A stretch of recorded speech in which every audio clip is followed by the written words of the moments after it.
Bonjour et bienvenue. Aujourd'hui, on s'attaque à une question, franchement, une question cruciale pour les entrepreneurs qui ont fait leur alia.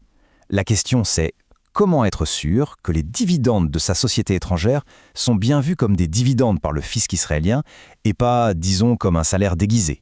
C'est vraiment un point essentiel si on veut protéger un avantage fiscal qui est juste énorme. Alors voilà, la grande question c'est ça. Est-ce que les dividendes étrangers sont vraiment non imposables en Israël? Parce que, sur le papier, la promesse est belle. Un Oléadash, pendant 10 ans, pas d'impôt sur les dividendes étrangers. C'est fantastique. Mais, est-ce que le fisc israélien voit toujours les choses de la même manière? C'est là que ça devient un peu plus compliqué. Bon, pour y voir plus clair, voici le plan. D'abord, on va parler du fameux piège du dividende. Ensuite, on posera les bases, c'est quoi la différence entre un dividende et un salaire. Après ça, on verra les signaux d'alarme qui font tiquer le fisc, on pèsera le pour et le contre de chaque option, et on terminera sur le plus important, comment bien planifier pour tout optimiser. Allez, on attaque la première partie, le piège du dividende. Il faut bien comprendre le conflit potentiel avec le fisc israélien. Parce que oui, l'avantage fiscal est énorme, mais il y a une subtilité, et cette subtilité, si on passe à côté, elle peut coûter très cher. Alors, revenons sur cet avantage pour les Olim Hadashim. C'est simple, et c'est énorme. Pendant 10 ans après l'Alia, les dividendes qui viennent d'une société étrangère ne sont pas taxés en Israël. Zéro. C'est un avantage financier considérable et c'est précisément celui-là qu'on veut s'assurer de bien protéger. Mais voilà le hic.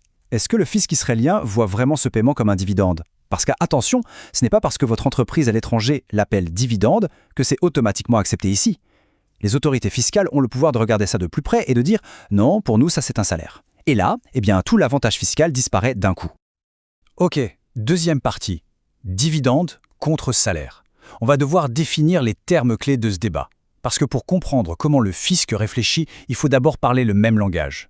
Et tout, absolument tout, repose sur la différence entre ces deux mots. Alors, un dividende, c'est quoi exactement? C'est une part des bénéfices d'une entreprise qui est distribuée à ses actionnaires. Et le mot-clé ici, c'est proportionnellement à leur part. En gros, c'est un retour sur l'argent qu'on a investi, ce n'est pas une paye pour le travail qu'on a fourni. La nuance est fondamentale. Voilà qui résume bien la situation. D'un côté, le dividende, c'est un partage des bénéfices. L'entreprise a fait de l'argent, elle en donne une partie aux propriétaires. De l'autre côté, le salaire, c'est une rémunération pour un travail. On a travaillé, on est payé pour ça. Pour l'administration fiscale, cette différence n'est pas juste un détail sémantique, non, c'est vraiment le cœur de toute l'analyse. Et on arrive au moment clé, les signaux d'alarme du fisc. Qu'est-ce que les autorités recherchent pour requalifier des dividendes? C'est un peu comme si on se mettait dans la tête d'un inspecteur des impôts pour voir ce qui allume les lumières rouges sur son écran. Juste pour qu'on ait bien les chiffres en tête, 25%. C'est le taux d'imposition générale sur les dividendes pour les résidents israéliens. C'est de ça qu'on parle. C'est cet impôt de 25% que le Léadash ne paie pas sur ses dividendes étrangers. L'enjeu financier est donc assez clair. Et ça peut même monter, attention. Le taux passe à 30% si l'actionnaire détient au moins 10% de la société.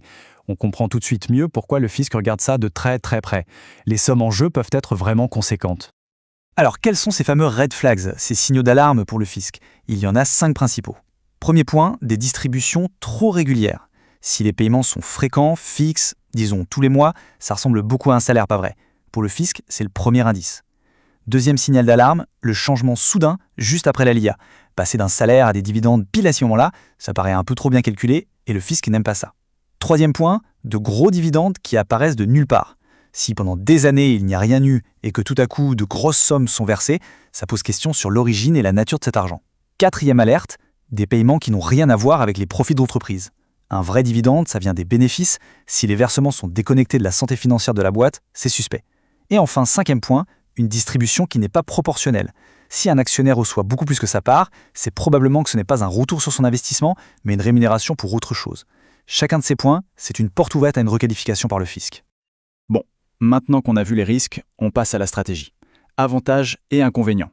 Il faut peser le pour et le contre de chaque option, dividende ou salaire, pour prendre la bonne décision. Ce tableau résume bien le dilemme. Regardons ligne par ligne. L'impact fiscal. Avec un dividende, on parle souvent de double imposition. D'abord sur la société, puis sur l'actionnaire. Le salaire, lui, n'est imposé qu'une seule fois, au niveau du salarié. La couverture sociale, c'est 5. Le dividende n'en offre aucune. Pas de retraite, pas d'assurance maladie, rien. Le salaire, lui, offre une couverture complète. Et enfin, un point crucial pour l'entreprise, la déductibilité. Un salaire est une charge déductible, ça réduit l'impôt de la société. Un dividende, non. Ce n'est pas une charge, c'est une distribution de profit. C'est une différence énorme. Alors, que faire concrètement? On arrive à la dernière partie, la plus importante. Planifier pour optimiser. On a analysé le problème, maintenant on cherche les solutions. Comment mettre en place une stratégie fiscale qui soit vraiment intelligente? Il y a 3 étapes essentielles. D'abord, il faut une vraie planification fiscale stratégique. Ça ne s'improvise pas à la dernière minute. Ensuite, il faut choisir la structure d'entreprise optimale, celle qui est la plus adaptée à sa situation. Et enfin, et c'est vraiment le conseil le plus important, il faut consulter un expert fiscal. C'est un domaine beaucoup trop complexe pour y aller en solo. Comme le dit cette phrase, la fiscalité en Israël est complexe et en constante évolution. Pour prendre les meilleures décisions, il est essentiel de consulter un expert. Et c'est tellement vrai. C'est un système qui change tout le temps. Vouloir naviguer là-dedans tout seul, c'est prendre un risque énorme. Le conseil d'un pro, ce n'est pas un luxe, c'est une nécessité. Finalement, le point essentiel à retenir, c'est ça. Pour protéger ses avantages et en même temps être sûr d'être en règle, il n'y a pas de secret. Il faut une stratégie claire. Une stratégie qui protège les avantages tout en garantissant la conformité. C'est cet équilibre parfait qu'il faut chercher à atteindre. On termine donc avec cette question qui est vraiment la question à se poser. La stratégie actuelle est-elle optimisée pour la fiscalité israélienne? Est-elle solide? Est-elle à l'épreuve du regard du fisc? C'est une réflexion indispensable pour tout entrepreneur qui se trouve dans cette situation. Merci d'avoir suivi ce décryptage.